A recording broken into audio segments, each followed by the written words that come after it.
یہ سوچ رہا، جب یہ ساری حالت دیکھتا ہوں، یہاں پر دلہن آتی ہے، آپ بھی شادیوں میں جاتے ہیں، میرا ذرا کیمرہ جو ہے نا وہ موونگ رکھیے ذرا، میں نے نکلنا ہے یہاں سے ادھر ادھر۔ جب ہم شادیوں پر جاتے ہیں بہت سی چیزیں ہم نوٹ کرتے ہیں لیکن ہم ان پر بات نہیں کرتے، کیونکہ ہم سوچتے ہیں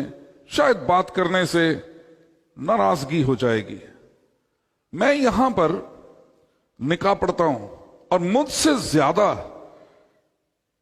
بیٹی اور بیٹے کے قریب کوئی نہیں ہوتا، یہاں وہ کھڑے ہوتے ہیں میرے بالکل قریب، ایک ہاتھ کے فاصلے پر، اور میں یہاں نکاح پڑھ رہا ہوتا ہوں، لیکن بعض اوقات میرا دل کرتا ہے کہ میں اپنی آنکھیں بند کر کے نکاح پڑھوں، اور اس کی وجہ یہ ہوتی ہے کہ میری بیٹیاں ایسے لباس میں ملبس ہوتی ہیں جس کو ایک باپ دیکھ نہیں سکتا۔ لیکن میں سچائی کے ساتھ آپ کو یہ پوچھنا چاہتا ہوں، کیا ہمارے گھروں کا ماحول ایسے ہی ننگا پنگا ہوتا ہے؟ کیا ہم گھر میں بھی اپنے باپ کے سامنے اسی طرح کے کپڑے پہنتے ہیں؟ کیا ہم اپنی پوری کمر کو ننگا کر کے بازار میں پھرتے ہیں؟ کیا ہم ڈیپ گلے پہن کر ہم بازار میں اپنے باپ کے ساتھ جاتے ہیں؟ لیکن اس وقت ہم اپنے باپ کی باہوں میں باہیں ڈال کر، سننا بیٹی تو یہ سوچ لے اپنا کان تو ادھر کر، اور مجھے شرم آتی ہے کہ اس وقت کسی کو کوئی فکر نہیں ہوتی کہ اس کا کان ان نصیحتوں کی طرف بھی لگائیں۔ میں ان دنوں میں ایک فیصلہ کر رہا ہوں، اور وہ فیصلہ یہ ہے کہ میں ایک خوبصورت اور قیمتی چادر سفید رنگ کی لے کر رکھوں گا یہاں پہ، اور جب اس قسم کی دلہن میرے سامنے آئے گی،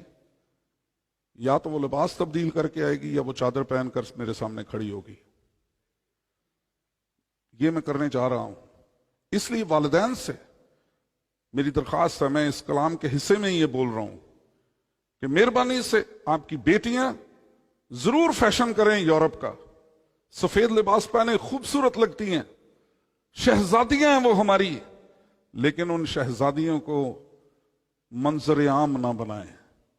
ان شہزادیوں کو دوسروں کی تفریح تباہ نہ بنائیں، مہربانی سے ان چیزوں کو۔ اور یہ ساری چیزیں، ادب، خدا کے گھر کا، خدا کے نام کا،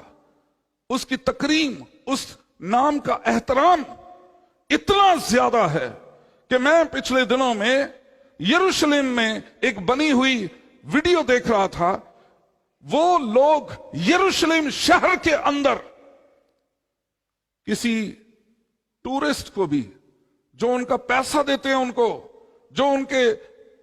شہروں میں، ان کے گاؤں میں، ان کے ملک میں جو ہے وہ ان کی ترقی کا سبب بن جاتے ہیں، ان کو بھی وہ اجازت نہیں دیتے کہ وہ بہت سے خدا کی جگہوں پر، ہیکل کی اس دیوار گریا کے پاس یا اور کہیں، وہ سلیو لیس لباس پہن کر یا سر ڈھانپے بغیر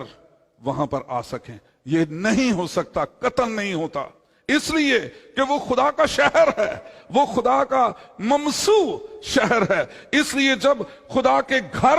جو ہیں وہ خدا کے مسح شدہ ہوتے ہیں تو اس گھر میں داخلے سے پہلے بہت سے اخلاقیات کو جو ہے وہ لے لیا کریں، تاکہ آپ خدا کا ادب کرنے والے ہوں۔ یہ میری بات کا ادب نہیں ہے، یہ خدا کے کلام کا ادب ہے۔ شنوا ہونے کے لیے جائے تو سنجیدگی سے قدم رکھ، یہ کلام مقدس کا فیصلہ ہے۔ یہ کلام سارے کا سارا خدا نے مشرق میں دیا ہے، مغرب میں کوئی اس کا صحیفہ خدا نے نہیں دیا، اور ہم جتنا اس کلام کو سمجھ سکتے ہیں، مغرب کے لوگوں نے بہت کام کیا، بہت محنت کی، لیکن وہ ان روایات کو نبھا نہیں سکتے۔ اس لیے ہم جب مغربی روایات کا پیچھا کرتے ہیں تو ہم اس کلام سے دور ہو جاتے ہیں۔ اس لیے خدا کے کلام کے پیچھے چلنا ہے تو مت اپنی مشرقی روایات کو رد کریں۔ کہتے ہیں جی کرنتھس کی کلیسیا کے نام صرف خط لکھا گیا، اس میں کہا گیا دوپٹہ لیا کرو، ورنہ وہ انگریز عورتیں بھی تو ہیں نا۔ خدا کا پاک کلام کیا کہتا ہے؟ جو بے سر ڈھانپے دعا کرتی ہے وہ سر منڈی کے برابر ہے. اور سر منڈی کسبی عورت ہوا کرتی تھی, اس کے بال کاٹے جاتے تھے. اور خدا کا پاک کلام آخری آیت کہتا ہے نہ ہمارا یہ دستور ہے, نہ مسیح کی